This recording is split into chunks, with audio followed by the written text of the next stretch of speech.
Hi everyone, Scrappy Kathy here with Challenge Accepted, and I'm going to start off with an apology. I had filmed the part up through this point, and I had forgotten that I had an alarm that goes off right at noon, and I'm filming this right at noon, so that interrupted the film. So I'm going to kind of catch you up. I am using for this layout. Here's the sketch. Shannon provided this sketch for us to use, and we're both working on it today. I love this stitching over the top of everything element, and I'm going to try to do some version of that, like the bold patterned paper there, and the two banners, and the journal block down in the corner. So those are kind of the elements I'm going to try to include. I'm using this again and again by Pink Paisley pad that I won as a prize in Mercy Tiara's November Inspiration YouTube Hop.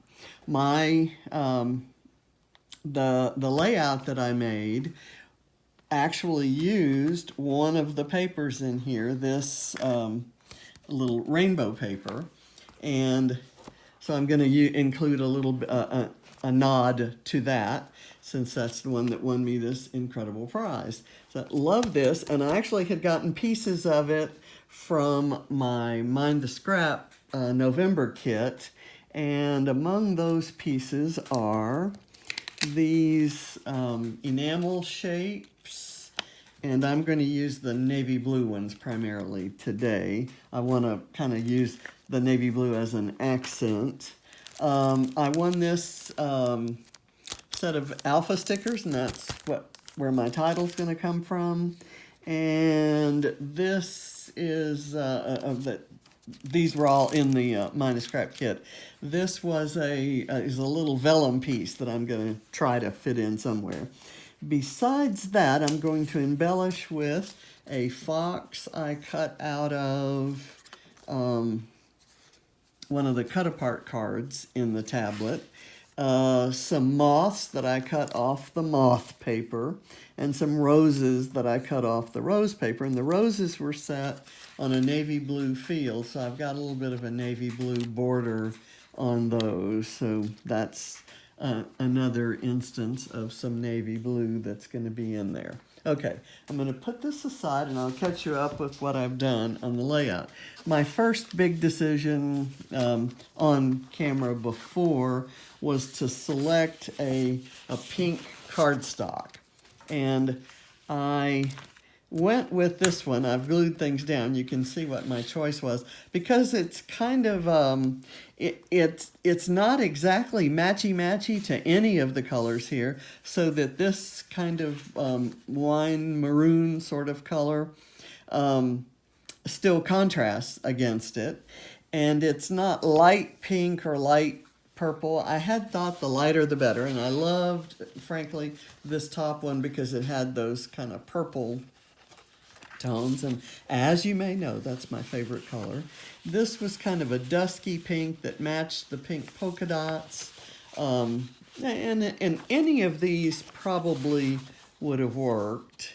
I didn't have any as light as I'd hoped. This was my lightest pink that I have, and it's probably, you know, the worst. It would have been the least appropriate.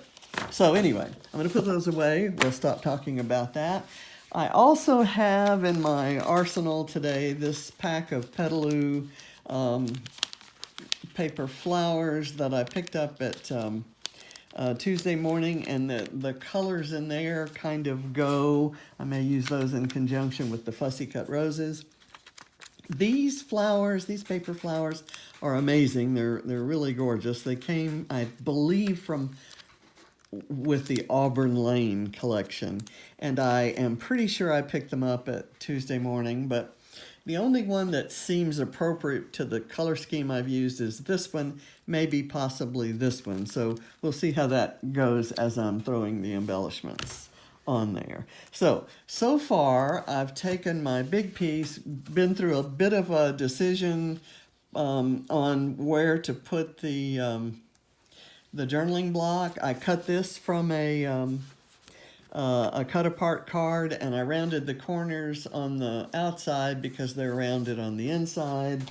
Not that that's a requirement, but it's something that seemed to make sense, and I will fill that in later. I'm going to actually offset it off to the side here. And the reason I'm doing that before I do this next, guys, because it may affect the placement of it. When I glued down the photo, I glued according to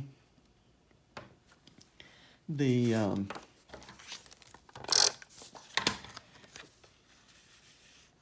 where the foam pieces were, and not with regard to where these banners might need to go.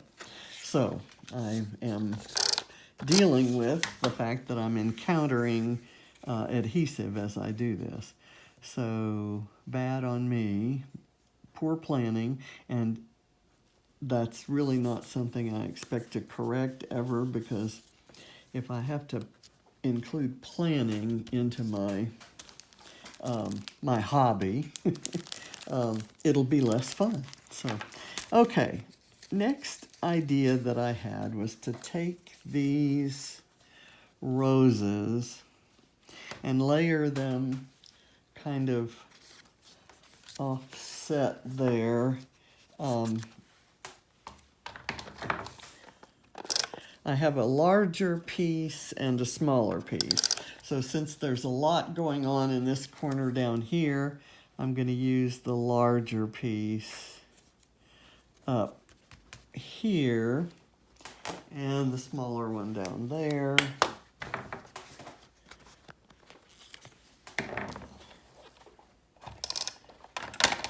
And I'll let those be the background, the backdrop to the other embellishing that I'm going to do. Okay, there we go. I'm going to actually do this kind of up this way too. I wanted these roses to kind of break the line there, and that's kind of what they're doing. I've got a spot on this rose that was too close to a spot on this one. I was able to cover that one up underneath, tuck it underneath the photo, but I'm going to cover this one by layering one of the moths there, and I'm going to use a foam dot to lift this up so that I can overlap it. Okay, there. And since I've done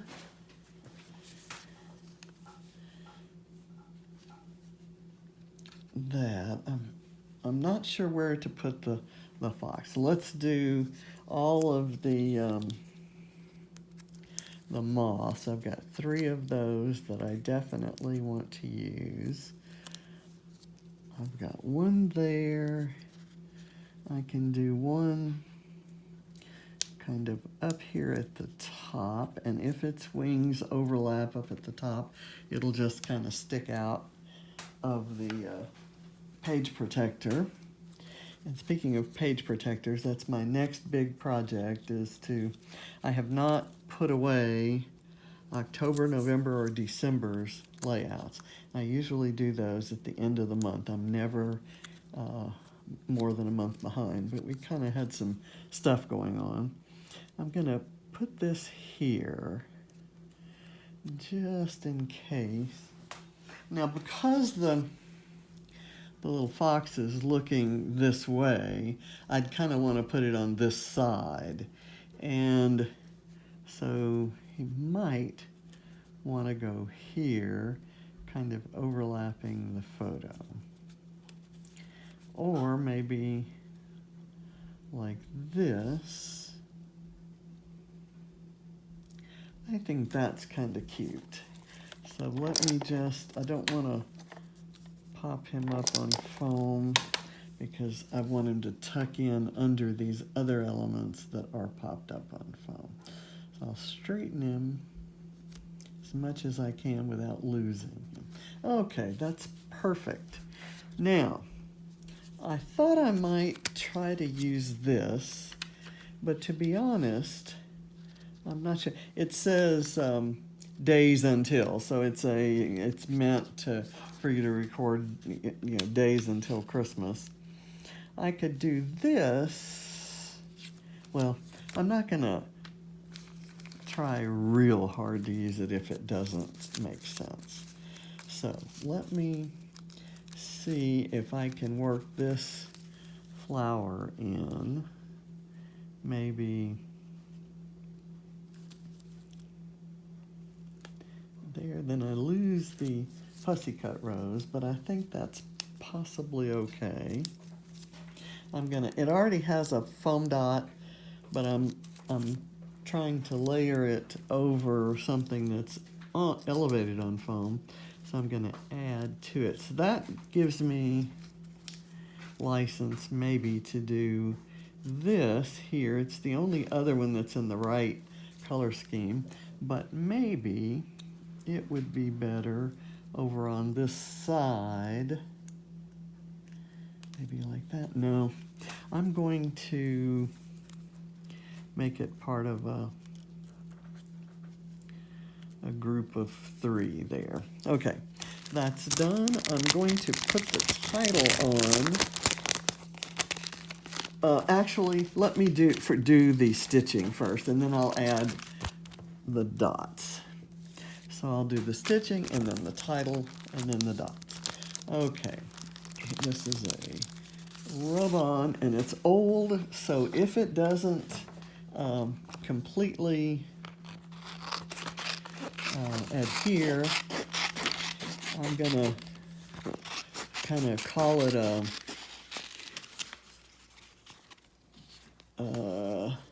distress element in that, and be okay with that, because that's my thing. I'm okay with that. Sorry that you're having to watch me cut this out on camera. Let me choose a relatively short part, and I have it facing the wrong way. I'm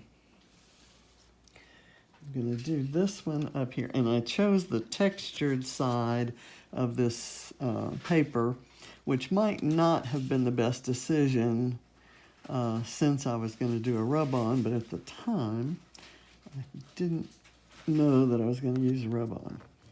So let me kind of get that out there, and again, I'm not, it's not sticking. You know how when you put a rub-on the paper, it kind of sticks, and that's because of the texture. So as I rub it, it may slide and move around, and so the stitches will be separated, and I'm okay with that. Let's see, it looks like we have a piece coming up here. That's may just need to be pushed over and rubbed up. Okay, so there's some that didn't come out perfect, and what am I? I'm okay with that.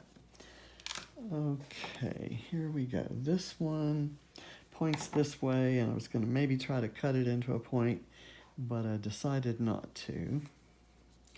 I'll just kind of try to push that down since I know that's a bit of an issue, and then we'll get this down. I'm glad it shows as well as it does.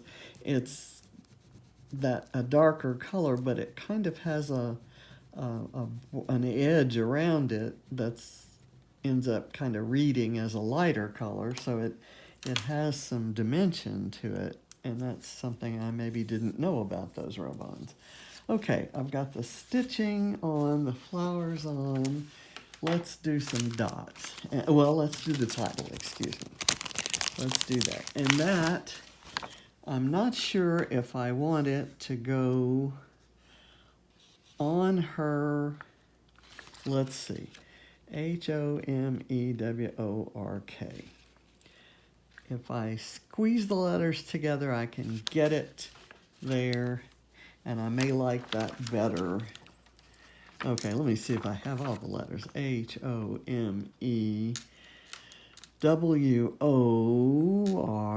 and K. Okay, so that's that. I'm going to work backwards from the K.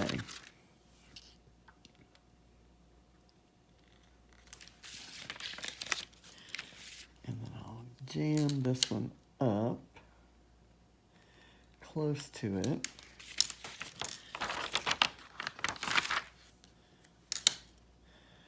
These letters are amazing. They're foam thickers that are I guess they're thickers. They're actually just part of the Pink Paisley collection, and they're brown, kind of a wood grain, and there is a wood grain paper in that pad. And everything in the collection kind of has that wood undertone, that brown undertone. And the foam is pink. So it's got one of the pinks in there, and you kind of get that. It reads as a shadow. So it's a great alpha, and it should be the perfect size for this. Although these M's are nice, and these M's and W's take up a lot of space. And I'll cover a bit of her hand. And this actually tells me, this photo actually shows some of the problems that my printer's having at the moment, and I haven't had a chance to get it in for service. It's got these lines. I didn't quite put the M down far enough, and then that led me to... Okay, I think that's going to work. If it bothers me later, I'll redo it. Let me get these back in there. I've got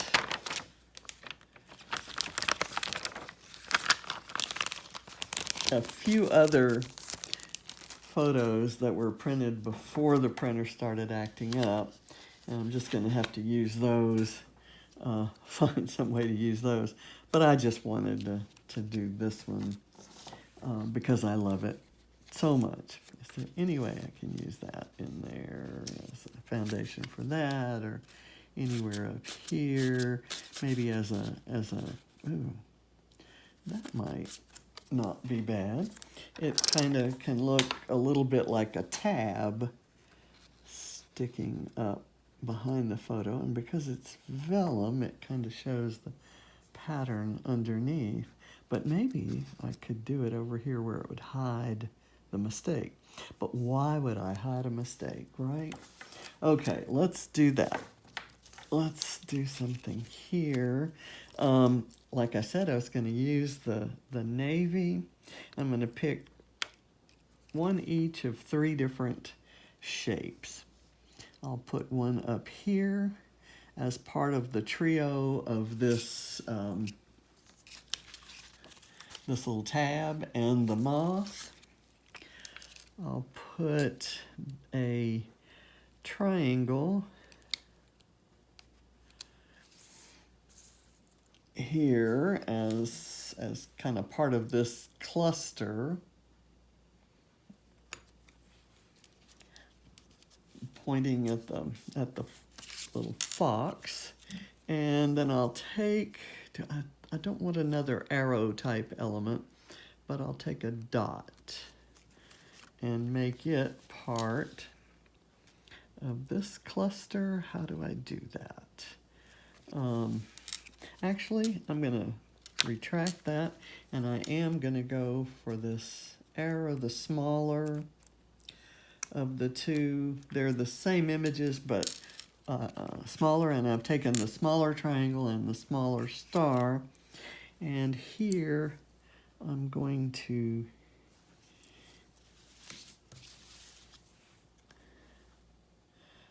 kind of put that pointing up. This one points at an angle, that one points straight up.